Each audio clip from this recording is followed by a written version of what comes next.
Perkenalkan, nama saya Arya Saputra dari kelas B11, kelompok 8 pemateri ketiga. Di sini saya akan melanjutkan presentasi dari teman saya. Masuk ke poin pertama. Masyarakat demokrasi. Pada bagian terdahulu, telah dinyatakan bahwa masyarakat demokrasi merupakan syarat penting dari masyarakat madani atau civil society. Ciri masyarakat demokrasi adalah tegaknya supremasi hukum atau rule of law. Untuk menegakkan hukum dalam masyarakat demokrasi, perlu adanya pendidikan demokrasi. IPS dan PKN merupakan sarana yang strategis untuk pendidikan demokrasi demi tegaknya demokrasi konstitusional.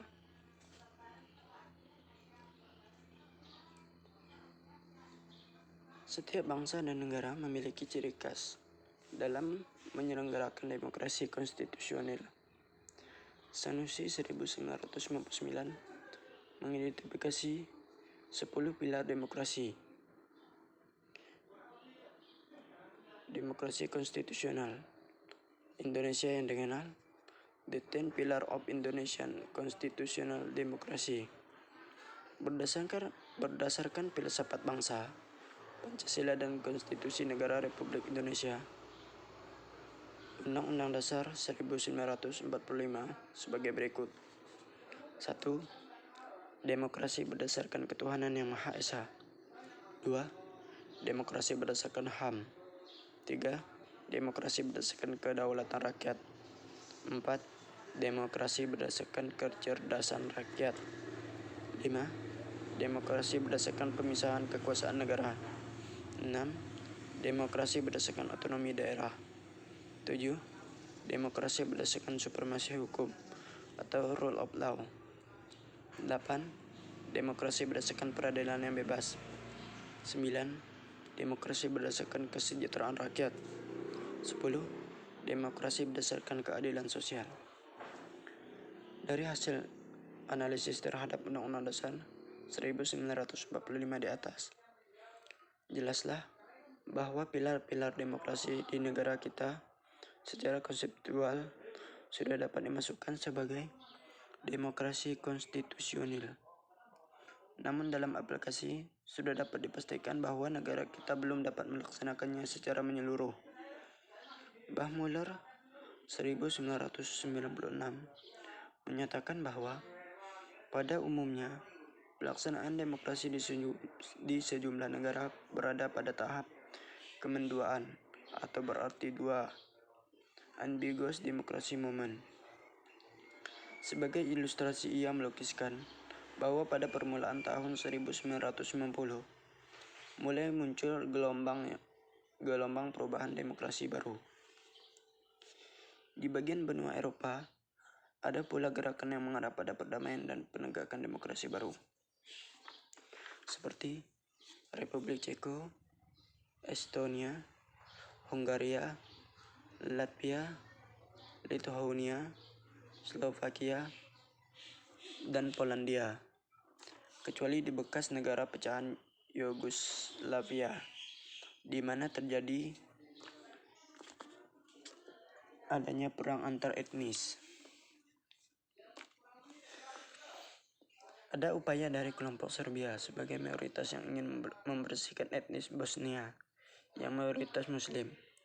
Namun demikian, dapat disimpulkan bahwa pelaksanaan demokrasi di negara-negara Asia, Afrika, Amerika Latin, dan Eropa Timur umumnya tengah mengalami perubahan pasang surut dalam demokrasi konstitusional.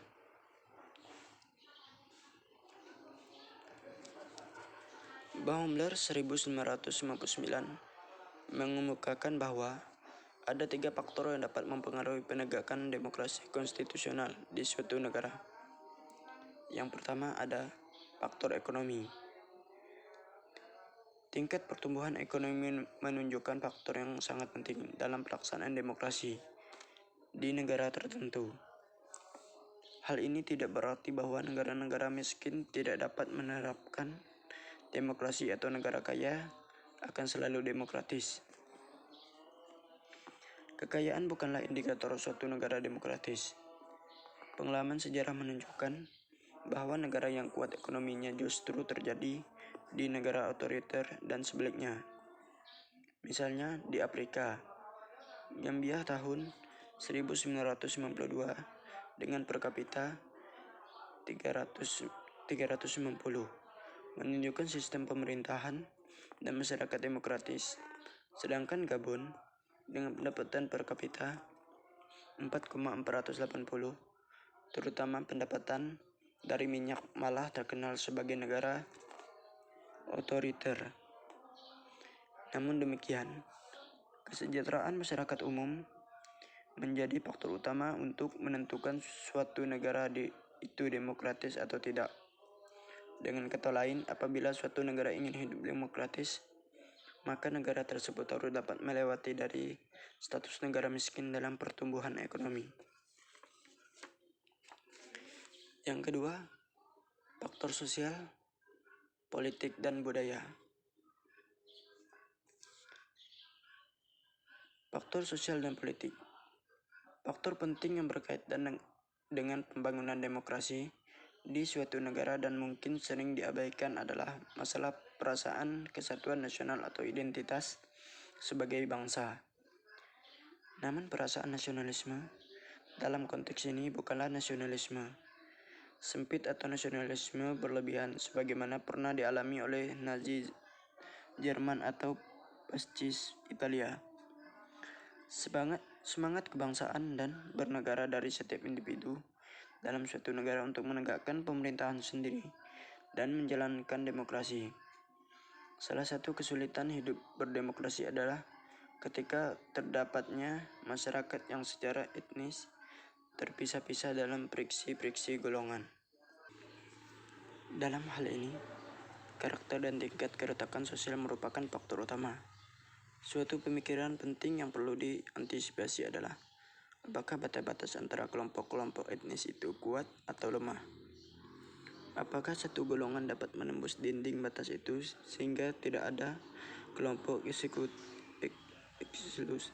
eksklusif sehingga satu kelompok dengan kelompok lain dapat berkomunikasi dan bekerja sama? Keberhasilan dalam membangun masyarakat demokratis, misalnya di Amerika Serikat, karena batasan antar kelompok sangat lemah. Hal ini berbeda dengan kondisi di Sri Lanka. Misalnya, rasa permusuhan antara kelompok minoritas Tamil dan mayoritas Sinhala mengakibatkan munculkan kelompok pemberontak Tamil. Di Nigeria terjadi praktik diskriminasi terhadap minoritas Igbo yang mengakibatkan perang Bapirkan tahun 1960 dan kehilangan ribuan jiwa penduduk di Fiji. Muncul kebencian penduduk asli Fiji terhadap kemenangan imigran India, dan pada tahun terakhir ini terjadi perang berdarah antar etnis dan agama di negara pecahan Yugoslavia antar Serbia, Bosnia, dan Kroasia. Jiwa manusia sudah tidak berharga lagi dalam situasi perang antar etnis. Oleh karena itu, faktor sosial dan politik khususnya upaya pembangunan bangsa, nations, dan karakter building sangat penting dalam mewujudkan suatu masyarakat dan negara demokratis. Ketiga, faktor budaya, kewarganegaraan, dan sejarah. Faktor budaya, kewarganegaraan, dan sejarah. Akar sejarah dan budaya kewarganegaraan suatu bangsa ternyata dapat memberikan kontribusi yang besar terhadap pembentukan dan pembangunan masyarakat demokrasi. Baumüller 1996 mengungkapkan hasil temuan Robert Putnam yang mengadakan penelitian di Italia selama lebih dari 20 tahun, yang menyimpulkan bahwa daerah-daerah yang memiliki tradisi kuat dalam nilai-nilai kewarganegaraan menunjukkan tingkat efektivitas paling tinggi dalam upaya pembangunan demokrasi. Beberapa wilayah di Italia yang banyak dipengaruhi oleh tradisi paham republik dalam hidup bernegara, kemudian dilahirkan kembali pada masa Renaissance dan dibawa ke wilayah Inggris dan Amerika Utara pada abad ke-17 dan 18. Hingga sekarang nilai-nilai hidup bernegara secara demokratis dapat berkembang dengan baik di wilayah-wilayah tersebut. Wilayah yang berhasil menerapkan sistem pemerintahan demokratis ini disebut masyarakat sipil atau berkewarganegaraan, atau dikenal pula community sipil. Masyarakat demikian memiliki ciri-ciri adanya keterkaitan berkewarganegaraan, berpartisipasi secara aktif, dan tertarik dengan masalah-masalah publik atau civic culture. Dalam masyarakat tersebut, terdapat hubungan politik yang berdasarkan asas persamaan derajat, tidak hierarki, saling percaya, solidaritas, dan toleransi antar sesama. Masyarakat sipil berhasil menciptakan masyarakat sebagai modal dasar atau sosial kapital. Masyarakat sebagai modal di sini berbeda dengan modal dalam ekonomi, uang atau ekonomi kapital, maupun dengan manusia sebagai modal, human capital, seperti pendidikan, keterampilan, dan pengetahuan. Modal masyarakat dapat meliputi suatu kondisi saling percaya antar sesama. Ada norma yang mengatur tentang saling percaya tersebut. Ada jaringan sosial, seperti asosiasi dalam masyarakat yang memadukan norma-norma ini dengan sikap saling percaya. Selanjutnya, mengapa ekonomi menjadi faktor utama untuk status negara demokrasi? Pertama, bahwa pertumbuhan ekonomi akan dapat mencerdaskan masyarakat dan masyarakat demokrasi. Kekecualian adalah India, di mana pada tahun 1990 sebanyak 52% dari anak usia 15 tahun yang tidak memperoleh pendidikan. Kedua, selain dapat meningkatkan kecerdasan masyarakat, pertumbuhan ekonomi juga dapat menimbulkan proses urbanisasi. Proses ini dapat dijadikan sebagai indikator pra-kondisi keberhasilan demokrasi. Masih ingatkah kondisi masyarakat Madinah pada abad ke-6 sampai 7 Masehi? Madinah adalah sebuah kota, sehingga masyarakat Madani adalah masyarakat perkotaan, bukan perkampungan. Namun demikian, tidak berarti bahwa masyarakat kota akan selalu demokratis dan menjadi masyarakat Madani. Ada kemungkinan pula masyarakat kota dimobilisasi atau diprovokasi sehingga anti-demokrasi. Tetapi apabila masyarakatnya cerdas, kejadian ini tidak akan berlangsung lama dan mereka akan cepat melakukan konsolidasi untuk kembali demokrasi, menciptakan iklim yang bebas berpikir dan berpolitik, melakukan pelatihan keterampilan berkewarganegaraan agar tercipta suatu kehidupan politik yang demokratis.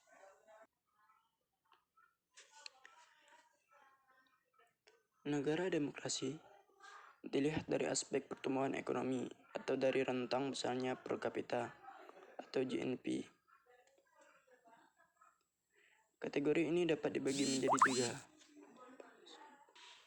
3. Yang pertama ada 1. Kategori rendah, berkisar antara 1000 sampai 300, 1000 sampai 3500 per kapita. 2. Kategori sedang, berkisar antara 3.500 sampai 10 juta per kapita. 3. Kategori tinggi, berkisar antara 12 juta lebih per kapita. Negara-negara yang pertumbuhan ekonominya lebih dari 12 juta atau tinggi umumnya adalah negara-negara demokrasi yang telah lama dan stabil, seperti Amerika Serikat, Inggris, Jepang, Singapura, Jerman, Prancis, dan negara lain yang umumnya adalah negara industri maju. Negara-negara yang termasuk berkategori sedang Pertumbuhan ekonominya adalah negara-negara kecil, seperti Yunani, Israel, dan Islandia.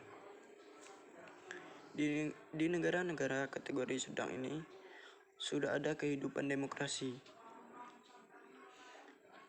hanya belum stabil. Sedangkan negara-negara yang berkategori rendah, pertumbuhan ekonominya adalah negara-negara yang sedang berkembang.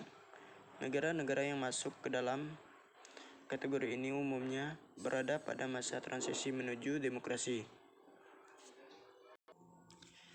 Negara yang paling miskin di dunia adalah Mali di Afrika dengan GNP 280,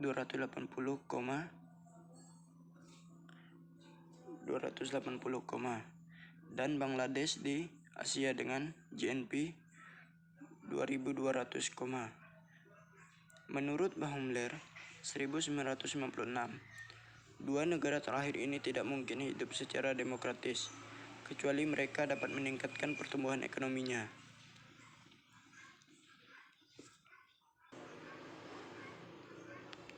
Baiklah, mungkin cukup sekian penjelasan dari saya. Kurang dan lebih, saya mohon maaf. Sekian, terima kasih.